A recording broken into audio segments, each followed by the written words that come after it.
If you're a man and you live in America and you need to, how can I put this without getting demonetized, piddle, then you might want to invest in shin guards. It's just a fact of life. But if you live in Britain and you need, the other one. Just stand back and lean forward. No shin guards required. How's it going, guys? Welcome back to the channel. We're going to talk about toilets today.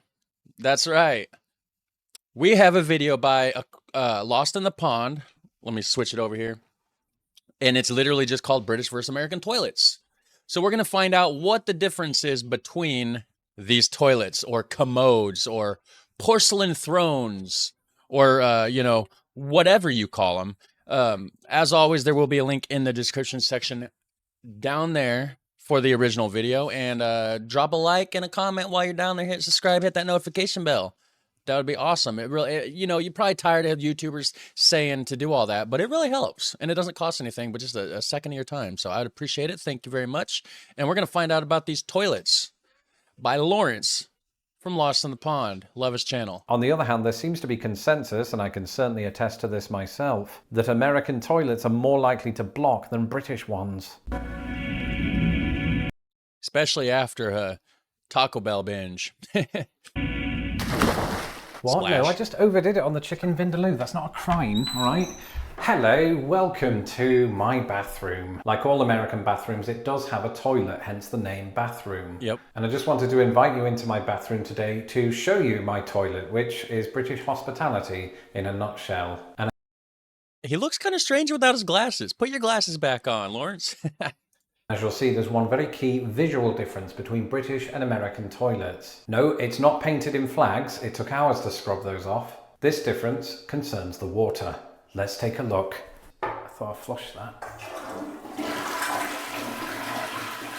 Yeah, you better flush it first. Now, to any Americans watching, the sight of raised toilet water might not seem that odd.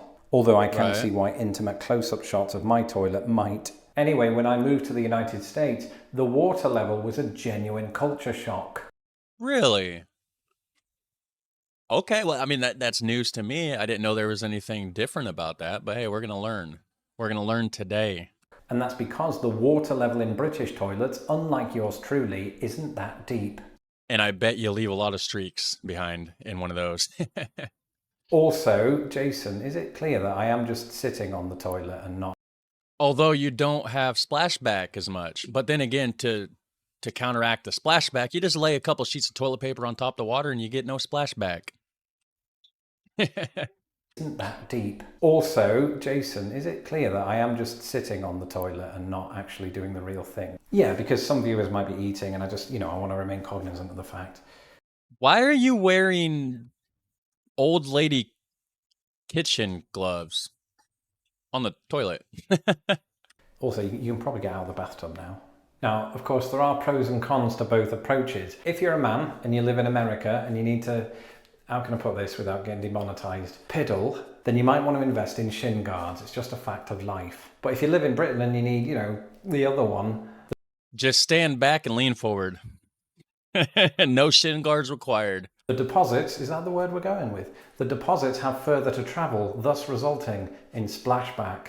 Splashback! He used the same term as me. Yes, that is great. Toilet paper, guys. Just drop a couple pieces of toilet paper on the top of the water and you get no splashback. Pro tip right there. Life hack.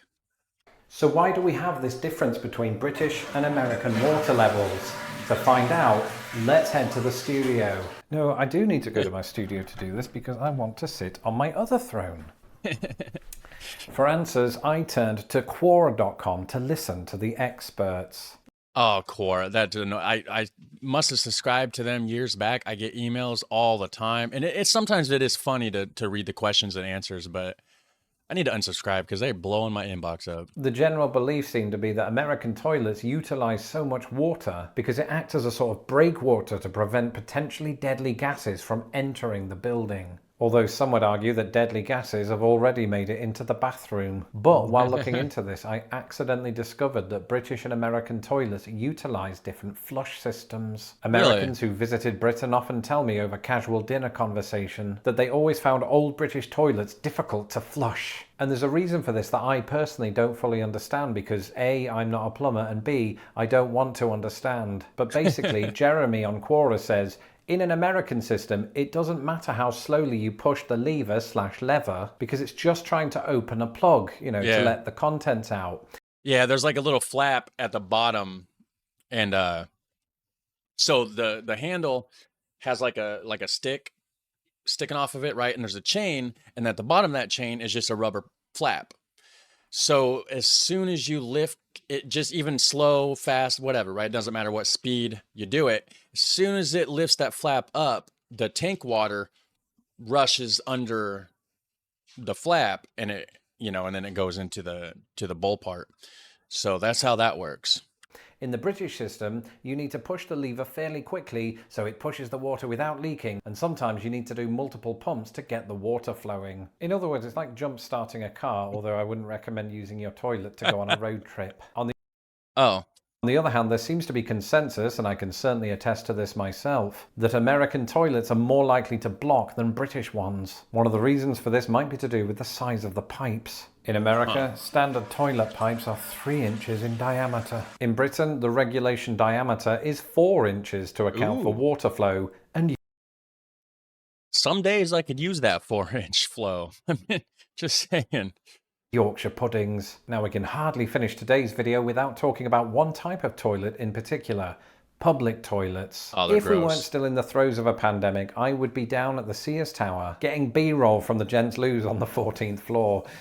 I wouldn't be doing that. Dan the security man would have a fit. But another culture shock that hit me after I moved to the United States was that cubicle doors have a gap in them. Now, I've gotten used to it now. Yeah, but nobody actually does that. Like, you don't... I would be down at doing that. Dan the security man would have a fit. But another culture shock that hit me after I moved to the United States was that I've never had that happen. I've never had somebody staring through it. And I don't think the gap's quite as big. I really think it's only half that size. I think this is just a over dramatic visualization just to get the point across, but it's not quite that bad. It is kind of weird, when you're in there doing your business, but nobody looks through the gaps. I don't think anybody does. I mean, it'd be kind of weird if you did. You just kind of ignore it. Cubicle doors have a gap in them. Now, I've gotten used to it now because I take a towel everywhere I go. But it was a little disconcerting at first because the paranoid side of me thought that anyone could catch a glimpse of me putting on my shin guards. Shin guard. First of all, I don't do my business in public bathrooms. Number one, sure, in a urinal, but I avoid the public porcelain throne, if you will, at all costs. I will pinch it off and wait till I get home. Just being real with you guys. Real reactions right here. Hit subscribe. On the other hand, there is one nice thing about American public loos. You never have to pay to use them. Yet, that's right, some British public loos will make you spend several pennies in order to spend a penny. And in Germany too. Take it from me, that's the last thing you need when all you have on you is a checkbook. That's it for this episode of Lost in the Pond. Thank goodness we weren't. Be sure to follow me on Twitter at LostInThePondUS, and don't forget to subscribe to my channel so that my videos don't get lost in the pond. And yes, that was a quick video, guys. If you enjoy this kind of video, hit like, hit subscribe. I'm gonna go use the toilet. You guys have a super fun, awesome day. All right, take care. Bye.